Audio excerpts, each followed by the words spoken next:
سیدہ طیبہ طاہرہ سیدہ شفاعت فرما دیا نے تیرے تے میرے کریم صلی اللہ علیہ وسلم میرے گھر آرام فرما سن۔ اچانک دروازہ کھٹکھٹایا گیا، جدو دروازہ کھٹکھٹایا گیا کریم آقا صلی اللہ علیہ وسلم نے آواز دیتی، پوچھا کون؟ عرض کر دینے نے ابو بکر صدیق۔ مصطفیٰ نے فرمایا صدیق اکبر آگے لنگیا۔ آپ سرکار آرام فرما رہے سن، پنڈلی تو کپڑا بھی ہٹیا سی، کپڑا درست بھی نہیں کیتا جد سن، اج ہی آرام فرما سن۔ سیدنا ابو بکر صدیق پاک بھی کول بیٹھ گئے، پھر دروازہ کھٹکھٹایا گیا، مصطفیٰ نے پوچھا کون؟ آواز دی میں عمر رام۔ تیرے میرے کریم نبی نے فرمایا، حضرت عمر پاک نے فرمایا اگے لنگے آؤ۔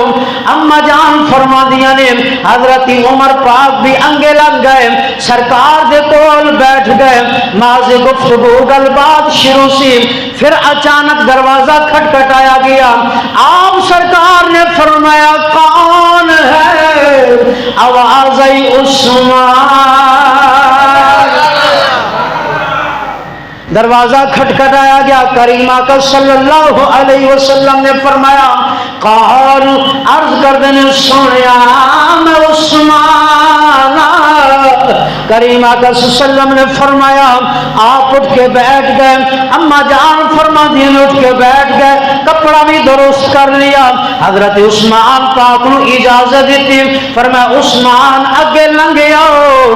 حضرت عثمان پاک اگے لنگے آئے، آپ سرکار دنال ماضی گفتگو گلہ کر دے رہے، جب وہ چلے گئے میں عرض کی تھی سویا میرے ابا حضور سن، آپ جن سے انجی ہی آرام فرما دے رہے بیٹھے رہے۔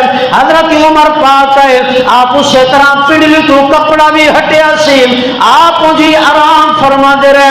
حضرت عثمان پاک ہے، آپ اٹھ کے بیٹھ بھی گئے، کپڑا بھی درست کر لیا۔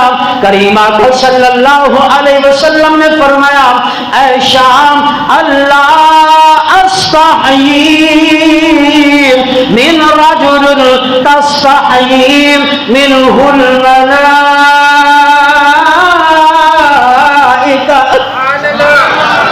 سرکار مدینہ صلی اللہ علیہ وسلم نے فرمایا اے شام میں اس شخص کو حیا نہ کرا جن تو اللہ دے فرشتے بھی حیا کر رہے۔ آپ نے فرمایا